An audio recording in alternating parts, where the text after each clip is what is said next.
Hi everybody, today we are going to talk about the different tools to use when applying foundation.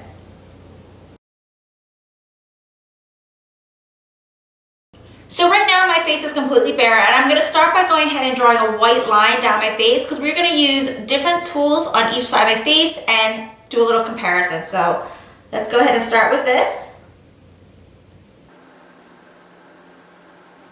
So I've got my split face going on and we are going to look at these four tools here. I've got a cosmetic wedge, a beauty blender, a foundation brush, and a stippling brush. And we're going to give all four of these a try and compare them. And I'm going to go ahead and I just put some foundation on the back of my hand. And I'm going to start with the stippling brush on this side and then we'll do this side and we'll compare the two.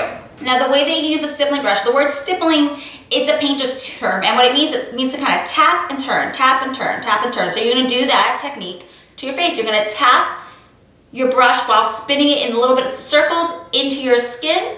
And you never want to do big movements with any of these applicators because all that's going to do is going to wipe the product from one spot to the other and not give you full complete coverage. You want to tap and spin.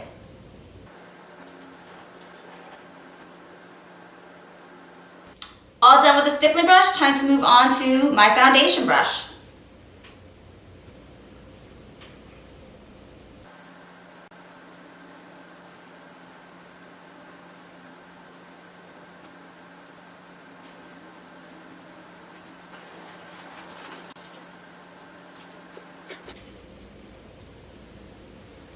Okay guys, so that is the finished looks for the stippling brush and the foundation brush. Now let's go over the differences between the two of these. A stippling brush definitely gives a fuller, heavier coverage, while a foundation brush gives a bit more of a sheer, light coverage. The other thing is that because of the shape and angle of the bristles on a stippling brush, it does a really phenomenal job of getting into any enlarged pores or any imperfections from acne scars, a circular type imperfection like in your T-zone area, because what it does is the shape of the bristles really press the product into those spots, while a foundation brush won't work as great at doing that because it just spreads over those spots. Vice versa, this does not work quite as well, I find, for any fine lines like the ones I have here on my forehead because it's more pressing into it, and I find that for fine lines, you really kind of have to blend across it to go along the grain. This is not going quite with the grain, this is, so I find it does a much better job at hiding fine lines, but the two of them together work really well to fill in each other's gaps. The other thing is that I prefer the way this feels around my eye area. It's just a bit more soothing. And I also really like the way a foundation brush shapes around any creases around your nose and the lines of your lips to give a nice crisp, clean line. So I'm going to zoom in and you guys can get a good close look at the difference of the two finishes. This is the stippling brush side and this is the foundation brush side.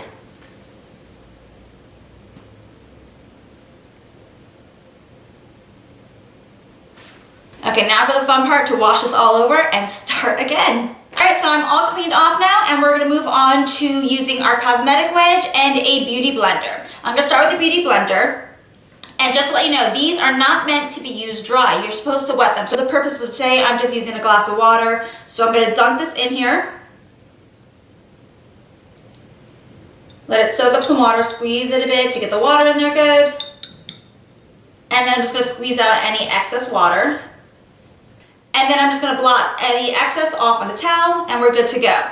Now the way you apply your makeup with this is kind of like the stippling brush. You're going to pat and twirl it onto your skin. Dab and twist, dab and twist.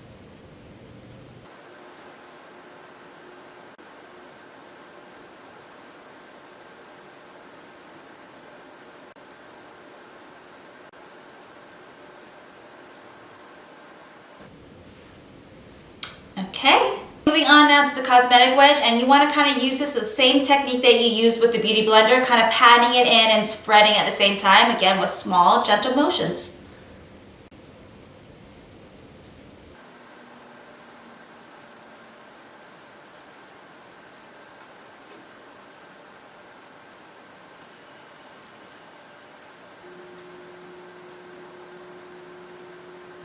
Okay, that is the beauty blender and the Cosmetic Wedge. So the differences between these.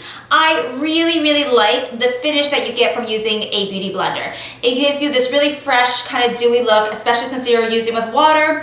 It gives that just really soft, dewy look, and you're actually saving product because the water helps to spread it on more efficiently and still giving you really even coverage. It does not do as good of a job as getting into any pores the way a stippling brush does because it doesn't have the shape of the bristles like that. It also can't get into any creases around your nose and your mouth quite as easily as a foundation brush, but I still really like the finish of this. A Cosmetic Wedge. Now, I don't personally like using these for a full foundation coverage. I think they're a bit of a waste.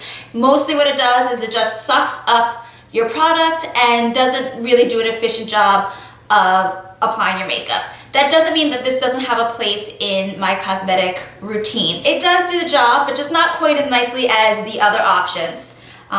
What I do like using these for is if I make any mistakes, this kind of works as an eraser. You can use it just kind of buff away any makeup imperfections without removing the rest of your makeup, and you can move on to whatever else you need to do. So it does have a spa in it. So that is the wedge and the blender, and I'm going to zoom in so you can see the difference of coverage. Over here we have our beauty blender, and then on this side here we have just our generic wedge.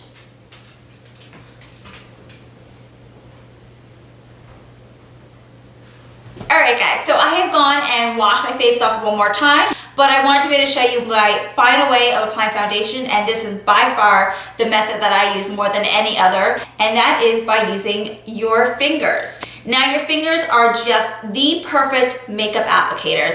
The way the skin meets together just makes your product melt in perfectly and gives you really smooth, even coverage. That doesn't mean that I won't help out with a little bit of a beauty blender or a foundation brush or stippling brush every now and then, but this works better than anything else. It's quick, it's easy, it's free, and it's the easiest to clean up. So I'm going to go ahead and apply my foundation one last time. You also use far less product with your fingers than you would any other application.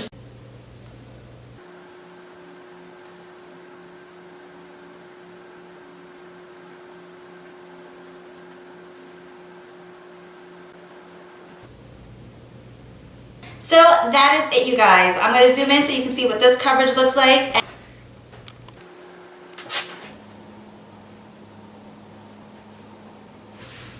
Okay, so that's it. Those are a couple ways of applying foundation. If you have any questions or comments, please leave them below. If you have any suggestions on how to apply foundation, please share the knowledge. I know I'd be happy to try it out. Thank you so much for watching. Please like, share, subscribe, and I hope to talk to you real soon. Bye!